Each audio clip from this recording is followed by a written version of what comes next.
బరువు తగ్గాలనుకునే వారికి best option. No మైదా, cabbage chicken మోమోలు సులభంగా ఇంట్లోనే చేసుకోవచ్చు. కిటో ఫ్రెండ్లీ మెమోలు తయారు చేసుకోవడం ఏమాత్రం కష్టం కాదు. బరువు తగ్గాలనుకుంటే రుచిని అస్సలు వదులుకోకూడదు అనుకునే వారికి ఈ పాన్ ఫ్రైడ్ క్యాబేజీ చికెన్ మోములు బెస్ట్ చాయిస్. స్నాక్స్ లాగా జ్యూసీ టేస్టీ క్యాబేజీ చికెన్ మోములను ఇంట్లోనే సులభంగా తయారు చేసుకోవచ్చు. ఒక ప్లేట్ మోమోల నుంచి సుమారు 36 గ్రాముల ప్రోటీన్ శరీరానికి అందుతుందట. ఈ రెసిపీ స్పెషల్ ఏంటంటే రెగ్యులర్ గా వాడే మైదా పిండి కోటింగ్ కు బదులుగా ఉడికించిన క్యాబేజీ ఆకులను రాపర్గా ఉపయోగించడం. ఎక్కువ ప్రోటీన్ కలిగిన ఈ మోమోలు వర్కౌట్ చేసిన తర్వాత తీసుకోవడానికి కూడా బాగా సరిపోతాయి. ఇవి బరువును అదుపులోకి ఉంచడానికి, ఎముకల ఆరోగ్యానికి, కండరాల పునరుద్ధరణకి సహాయపడే ప్రోటీన్ వనరుల్లో చికెన్ ప్రాధాన్యత గురించి అందరికీ తెలిసిన విషయమే. అలాగే ఫుడ్ అండ్ అగ్రికల్చర్ ఆర్గనైజేషన్ అధ్యయనం కూడా ఈ విషయాన్ని పేర్కొంది.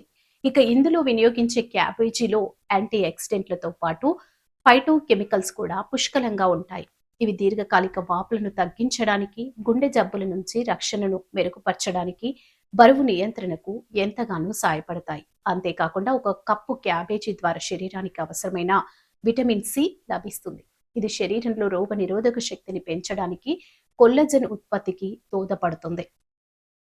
క్యాబేజీ చికెన్ మోమోల తయారీకి కావాల్సిన పదార్థాలు: ర్యాపర్ కోసం క్యాబేజీ లోపల ఉండే పెద్ద ఆకులను ఉపయోగించాలి.